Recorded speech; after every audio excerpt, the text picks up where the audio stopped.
ಎಲ್ಲರಿಗೂ ನಮಸ್ಕಾರ. Welcome back to my channel. ನಾನು ಮನ್ವಿತಾ. ಇವತ್ತಿನ ಈ ವಿಡಿಯೋದಲ್ಲಿ ರಾಮನವಮಿ ವಿಶೇಷವಾಗಿ ಈ ಬಿಸಿಲಿಗೆ ತಂಪಾದ ಕರ್ಬೂಜ ಹಣ್ಣಿನ ಜ್ಯೂಸ್ನ ಹೇಗೆ ಮಾಡೋದು ಅಂತ ತಿಳಿಸ್ಕೊಡ್ತಾ ಇದ್ದೀನಿ. ತುಂಬಾ ಚೆನ್ನಾಗಿರುತ್ತೆ, ಹಾಗೆ ಬಹಳ ಬೇಗನೆ ಆಗುತ್ತೆ. ಈ ಬಿಸಿಲಲ್ಲಿ ನಾವು ಹೆಚ್ಚಾಗಿ ಈ ರೀತಿ ಜ್ಯೂಸ್ನ ಮಾಡ್ಕೊಂಡು ಕುಡಿಯೋದ್ರಿಂದ ದೇಹನ ತಂಪಾಗಿಡೋದಕ್ಕೆ ಸಹಾಯ ಮಾಡುತ್ತೆ, ಹಾಗೆ ದೇಹದ ಉಷ್ಣಾಂಶವನ್ನು ನಿಯಂತ್ರಿಸುತ್ತೆ. ಬನ್ನಿ ಹಾಗಿದ್ರೆ ಇವಾಗ ಹೇಗೆ ಮಾಡೋದು ಅಂತ ನೋಡೋಣ. ಮೊದಲಿಗೆ ನಾನಿಲ್ಲಿ ಒಂದು ಕರ್ಬೂಜ ಹಣ್ಣು, ಅದರಲ್ಲಿರುವ ಸಿಪ್ಪೆ ಮತ್ತು ಬೀಜನ ತೆಗೆದು ಕಟ್ ಮಾಡಿ ಇಟ್ಕೊಂಡಿದ್ದೀನಿ. ಇವಾಗ ಇದನ್ನು ಡೈರೆಕ್ಟಾಗಿ ಮಿಕ್ಸಿ ಜಾರ್ಗೆ ಹಾಕ್ಕೊಳ್ತಾ ಇದ್ದೀನಿ.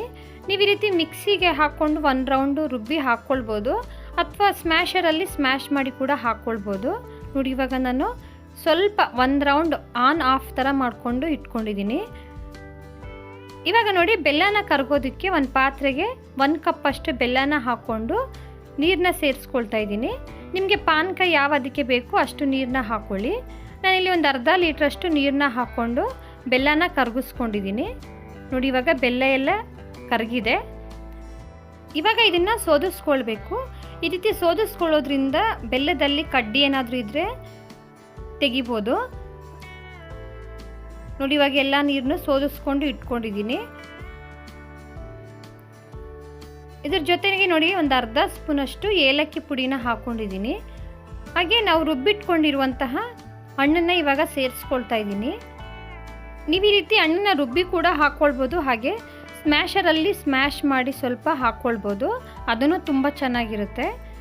ಅರ್ಧ ಹೋಳು ನಿಂಬೆಹಣ್ಣಿನ ರಸನ ಹಾಕ್ಕೊಂಡಿದ್ದೀನಿ.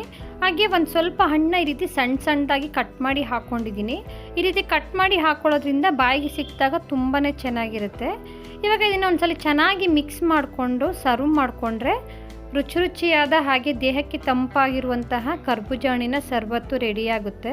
ತುಂಬಾ ಚೆನ್ನಾಗಿರುತ್ತೆ. ಈ ಬಿಸಿಲಿಗೆ ಈ ರೀತಿ ಮಾಡ್ಕೊಂಡು ಕುಡಿಯೋದ್ರಿಂದ ಆರೋಗ್ಯಕ್ಕೆ ತುಂಬಾ ಒಳ್ಳೆಯದು.